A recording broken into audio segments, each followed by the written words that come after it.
เหลือเสือพอได้ยินข่าวว่าน้องธิดาลาวจะออกเพลงใหม่เพื่อเป็นการตอบแทนขอบบุญขอบคุณ FC แฟนคลับอยู่ทางใกล้และก็ไกลบังเอิญมี FC หน้าใหม่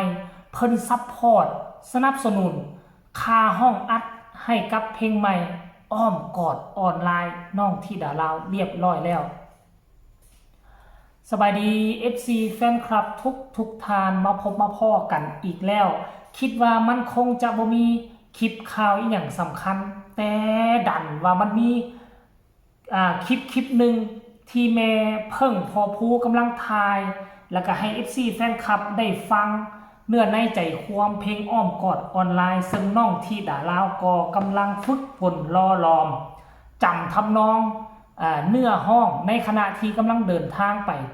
ทางเชียงใหม่ท่านผู้ชม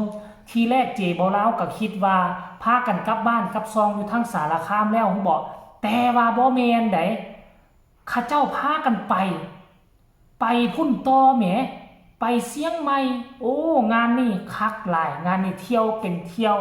น้องธิดาลาวหลังจากที่ FC แฟนคลับอยู่ทางสหรัฐอเมริกาพุ่นละ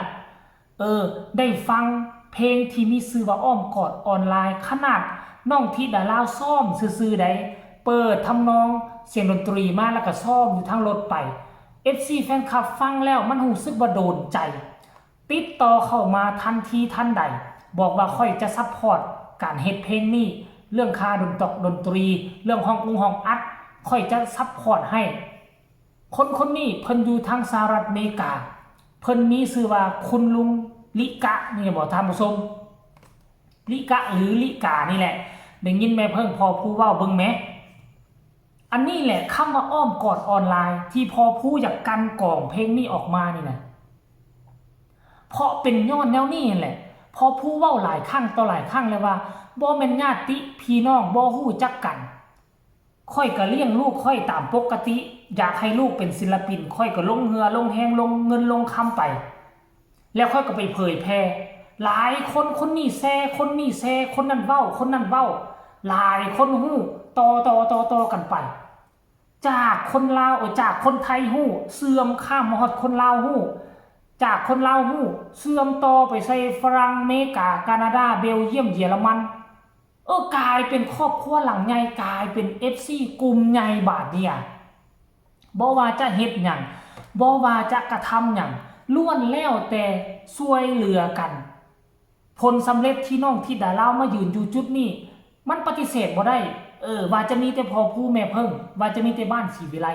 มันมี FC ทั้งใกล้และไกลผู้ช่วยบาท5 บาท10 บาท100 บาทบ่ว่าจะอยู่ฝั่งลาวฝั่งไทยล้วนแล้วแต่มีส่วนเฮ็ดให้น้องธิดาลาว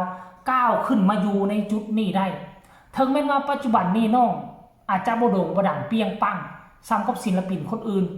แต่ทุกคนย่อมมีจุดเริ่มต้นอันนี้คือจุดเริ่มต้นของน้องธิดาลาวอันนี้เพียงแต่จุดเริ่มต้นได้ถ้าน้องได้ก้าวเข้าบันไดที่3ที่4ที่5ขั้นที่5ไปน้องก็จะโด่งจะดังคือกับหมอลำดังๆอยู่วงหมอลำใหญ่ๆบ่มีผู้ใดดอกเริ่มต้นปุ๊บเลยสิโด่งดังเปรี้ยงปังเลยมีมาลงมาลายมันก็ต้องได้ขึ้นบันไดต้องขึ้นขั้นแรกมันต้องมีขั้นที่2ขั้นที่3ไปเพราะฉะนั้นชีวิตน้องธิดาลาวกลัวจะเดินมาฮอดจุดนี้พอผู้ศิวิไลก็ใส่เหงื่อแหงใส่สติปัญญาเงินคำกำแก้วบางครั้งบ่มีก็ยังโชคดีที่มี FC แฟนคลับคือคุณลุงลิกะนี่แหละแล้วก็คือแม่จอย USA คือ FC ทั้งสมุทรปราการหลายคนที่เจบ่เล่าจำผู้ที่เพิ่นมักซัพพอร์ตน้องธิดาลาวเป็นประจำเจบ่เล่าก็จำบ่หมดจำแต่ 2-3 คนนี่ล่ะรายละเอียดให้ไปฟังจากปากแม่เพิ่งว่าเป็นความจริงหรือบ่แล้วจึงมาพ้อกับเจบ่เล่าช่วงต่อไปก็เลยทำนี้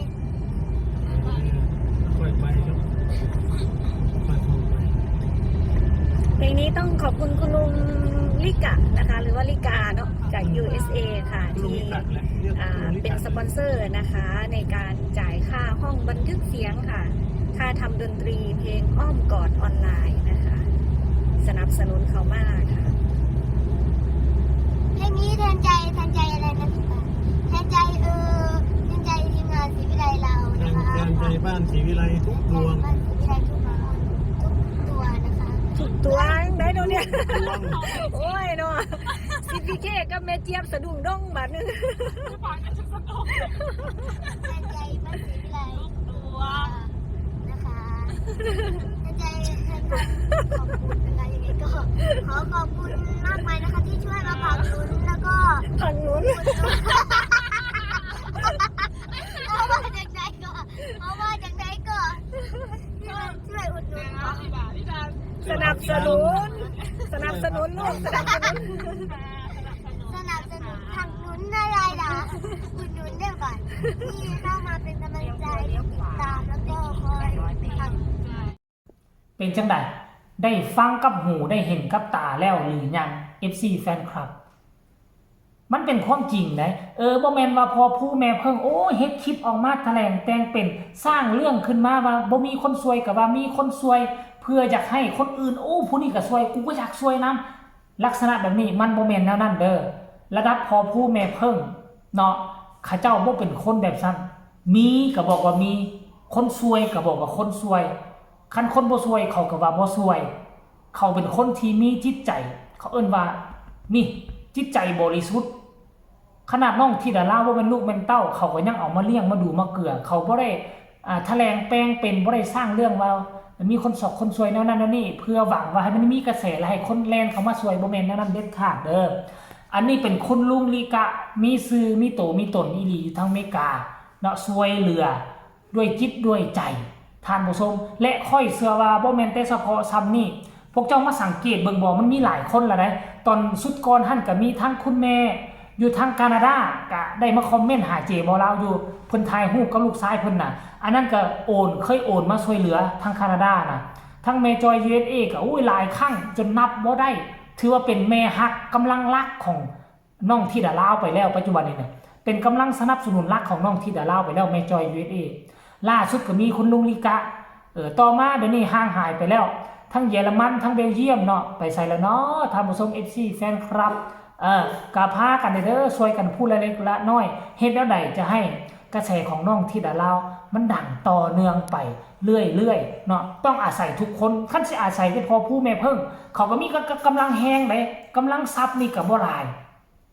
กำลังทรัพย์บ่หลายถ้าบ่มี FC แฟนคลับทั้งนั้นทั้งนี้ช่วยกันมันก็คงจะเกิดขึ้นยากเนาะก็ให้ทุกคนอีดูสงสารเด็กน้อยตาดำๆขั้นกรณีน้องบ่ประสบผลสำเร็จในงานนี้น้องก็อาจจะได้ไปเสิร์ฟอยู่ห้านอาหารจะไปล้างจานอยู่ห้านอาหารหรือบ่กลับไปเฮ็ดไร่เฮ็ดนาอยู่ทางลาวพวกเจ้าคิดเบิ่งสำเนียงเสียงห้องขนาดนี้แล้วจะปล่อยให้น้องกลับคืนไปอยู่จุดเดิมพวกเจ้าบ่คิดเสียดายได้บ่คิดเสียดายติล่ะลงทุนมาขนาดนี้แหละช่วยกันพักดันต่อให้น้องโด่งให้น้องดังก็แล้วกันเดี๋ยวคลิปหน้าให้กดไลค์กดแชร์คลิปนี้เอาไว้หลังจากไปฮอดเชียงใหม่แล้วมันจะเกิดอีหยังขึ้นบ่มีเหตุการณ์อีหยังเป็นตาน่าสนใจเจว่าเราจะมานำเสนออีกครั้งนึงก็แล้วกันในตอนแรกมื้อนี้สำหรับคลิปนี้ก็น่าจะฝากฝั่ง FC เอาไว้เพียงซ้ำนี้ก็แล้วกันพบกันใหม่ในคลิปหน้าสบายดี